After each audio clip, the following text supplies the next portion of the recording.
खबरें जो आपको सीधे जोड़ती हैं हमसे, जिनका आपकी जिंदगी पर होता है सीधा असर। खबरों की वही तस्वीर,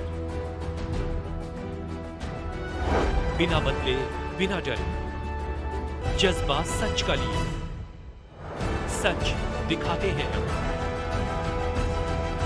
नेशन भारतवर्ष, आपके जरूरत की खबर। नमस्कार, नेशन भारतवर्ष में आपका स्वागत है और मैं हूं आपके साथ मानवी ठाकुर। शुरुआत करते हैं आज की बड़ी खबरों के साथ।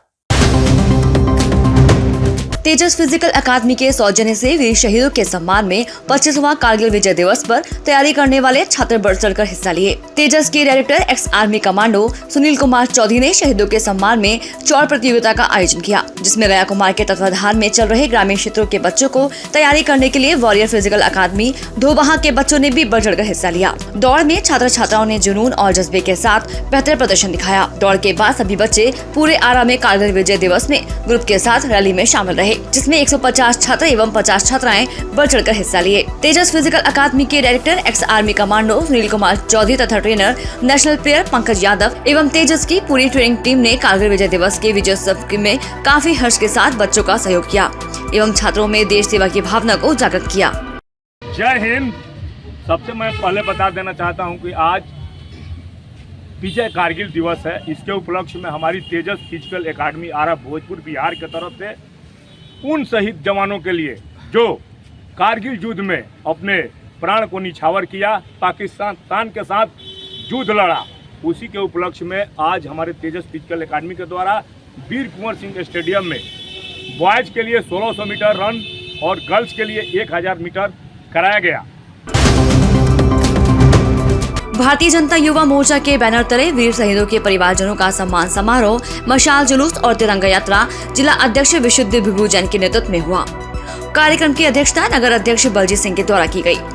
कारगिल विजय दिवस के 25 वर्ष पूर्ण होने के शुभ अवसर पर भारतीय जनता युवा मोर्चा के द्वारा शहीद के परिवार का सम्मान समारोह, तिरंगा यात्रा सह मशाल जुलूस के कार्यक्रम का आयोजन मठिया मंदिर में सम्मान समारोह तथा उसके तत्काल बाद तिरंगा यात्रा व मशाल जुलूस निकाला गया एवं 25 घंटे का शहीद के स्मारक पर अखंड दीपक प्रज्वलित किया गया। इस दौरान पूरा शहर भारत माता की जय घोष से गूंजता रहा। कार्यक्रम मना रही है और कारगिल विजय दिवस के उपलक्ष्य में हम लोग कार्यक्रम मना रहे शहीदों के सम्मान के लिए। हमारे देश के लिए स्वाभिमान और सैनिकों के शहीदों के लिए स्वाभिमान की बात है, गौरव की बात है कि हमारे देश के प्रधानमंत्री जी के नेतृत्व में पूरे देश में आज शहीदों के सम्मान का कार्यक्रम किया जा रहा है और शहीदों के घर से हर एक सदस्य को बुलाकर उनको सम्मानित करने का काम हम लोग किया है, क्योंकि भारतीय जनता पार्टी ही देश के सैनिकों का सम्मान करती है, बाकी और किसी ने सम्मान करने की बात नहीं करती है। जितेंद्र सिंह, प्रदेश उपाध्यक्ष। के उपलक्ष्य में कारगिल शहीद का जो सम्मान समारोह पूरे देश में भारतीय जनता पार्टी युवा मोर्चा के द्वारा जो मनाया जाता है, इससे सबसे बड़ा सम्मान, शहीदों का सम्मान सबसे बड़ा सम्मान होता है। और देश इतना शहीद हमारे देश की रक्षा करते हैं तब हम लोग चैन के नींद सोते हैं। लोगों को ये भरोसा होना चाहिए कि शहीद जो हुए हैं विधायक, उसके सम्मान में हमेशा जो उत्साह बढ़ाना चाहिए, वो हमारे भारतीय जनता पार्टी युवा मोर्चा के तहत आज जो कार्यक्रम भोजपुर जिला में किया गया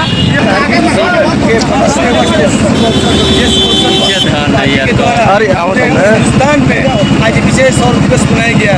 इस 25 वर्ष का पूर्ण होने जा रहा, इसमें पार्टी द्वारा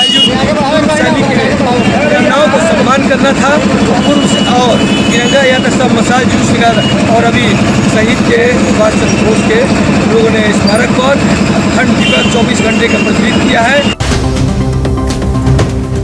पुलिस ने शेरघाटी कोर्ट परिसर में फायरिंग की घटना करने के मामले में शामिल एक अपराधी शाहबाज को गिरफ्तार किया है। उसके पास से एक पिस्टल, 9 जिंदा कारतूस भी पुलिस ने बरामद किए हैं। पुलिस ने इस घटना में प्रयोग किए गए मोटरसाइकिल और मोबाइल फोन को भी बरामद किया है।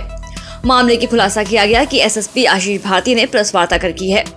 एसएसपी आशीष भारती ने बताया कि 24 जुलाई को शेरघाटी कोर्ट परिसर में पेशी में आए कैदी फोटो खान को गोली मारने के उद्देश्य से अपराधियों के द्वारा फायरिंग की घटना की गई थी, जिसमें पेशी में आए कैदी और एक पुलिसकर्मी के हाथ में गोली लगी थी। इसी मामले में घटनास्थल पर पहुंचकर जांच की गई। इस दौरान कोर्ट से पुलिस ने खोखा को बरामद किया। नगर पुलिस अधीक्षक के द्वारा शेरघाटी कोर्ट का निरीक्षण किया गया और इस घटना को कारित करने में शामिल अज्ञात अपराधियों की गिरफ्तारी को लेकर एक विशेष टीम का गठन किया गया था।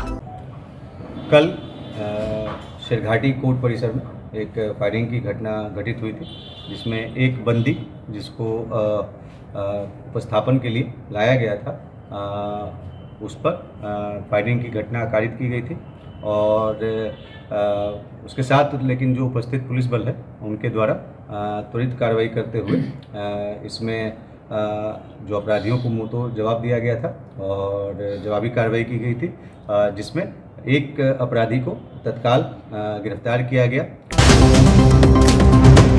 रोहतास जिले के सासाराम नगर निगम की मेयर काजल कुमारी ने सासाराम शहर में सफाई व्यवस्था को लेकर कई जगहों का निरीक्षण किया। कई जगहों पर जल जमाव और कूड़े का अंबार देखकर उन्होंने संबंधित एनजीओ के प्रति नाराजगी व्यक्त की। इसके साथ ही सफाई व्यवस्था को दुरुस्त करने के लिए एनजीओ और सफाई कर्मियों को निर्देश भी दिए। उन्होंने कहा कि बरसात के मौसम में शहर की सफाई व्यवस्था गड़बड़ा गई थी। कई जगहों पर कूड़े का अंबार देखने को मिला। इसके साथ ही कई वार्ड के नालियों की सफाई नहीं की गई है, जिसको लेकर नगर निगम के सफाई कर्मियों को जल्द से जल्द कूड़े का लगा अंबर और नालियों की सफाई करने के निर्देश दिए गए हैं। वहीं शहरवासियों को सफाई व्यवस्था को पूरी तरह से दुरुस्त करने का भरोसा दिया।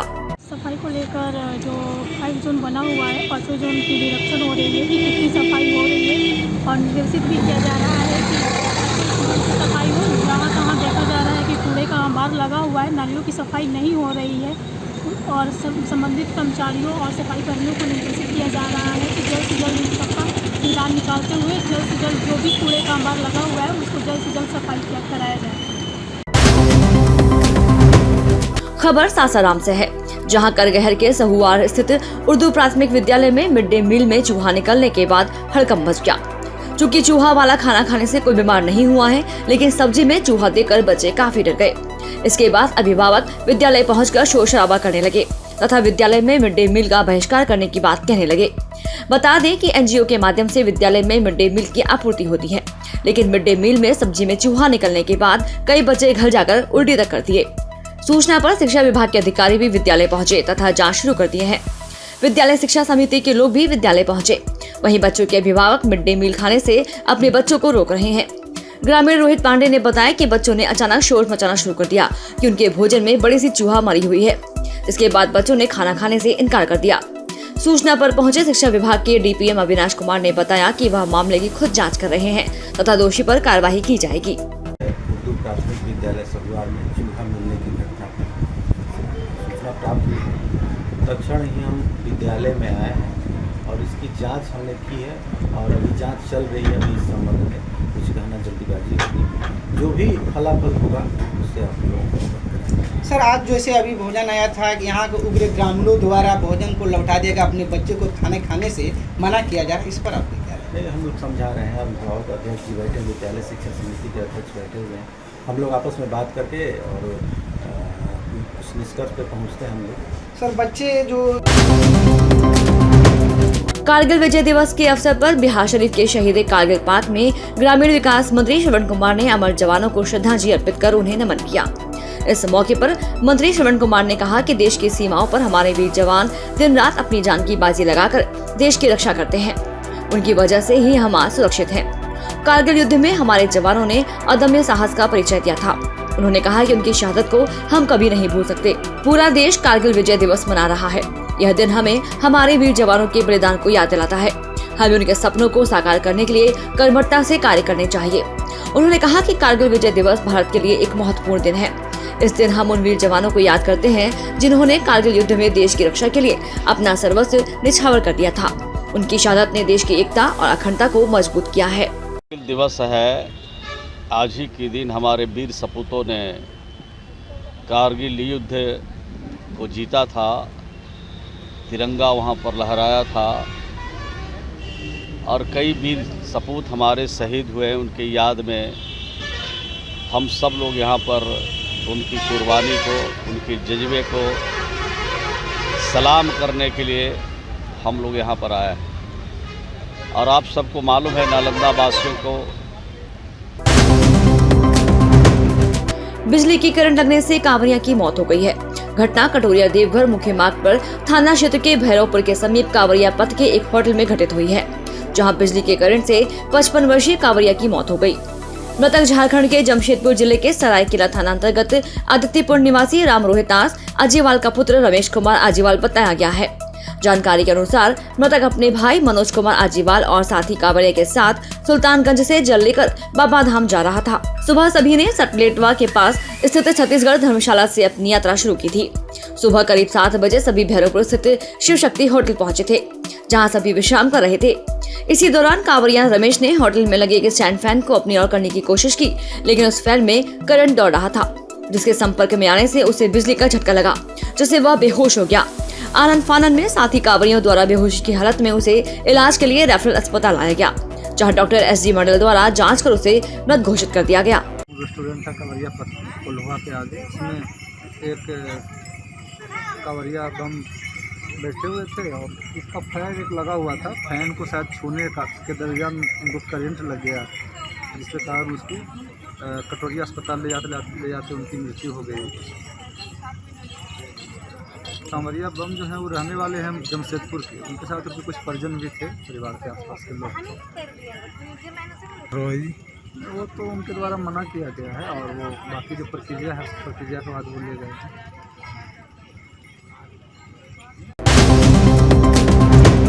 शहर के मझुआ स्थित संभावना आवासीय उच्च विद्यालय में कारगिल विजय दिवस के अवसर पर एक कार्यक्रम का आयोजन किया गया। इस दौरान विद्यालय की प्राचार्य डॉक्टर अर्चना सिंह एवं निदेशक द्विजेंद्र किरण के द्वारा पूर्व सैनिकों तथा वीरांगनाओं का सम्मान किया गया। इस मौके पर डॉक्टर अर्चना सिंह ने कहा कि देश की सीमाओं पर हमारे वीर जवान दिन रात अपनी जान की बाजी लगाकर देश की रक्षा करते हैं। उनकी वजह से ही हम आज सुरक्षित हैं। कारगिल युद्ध में हमारे जवानों ने अदम्य साहस का परिचय दिया था। उन्होंने कहा कि उनकी शहादत को हम कभी नहीं भूल सकते। आज पूरा देश कारगिल विजय दिवस मना रहा है।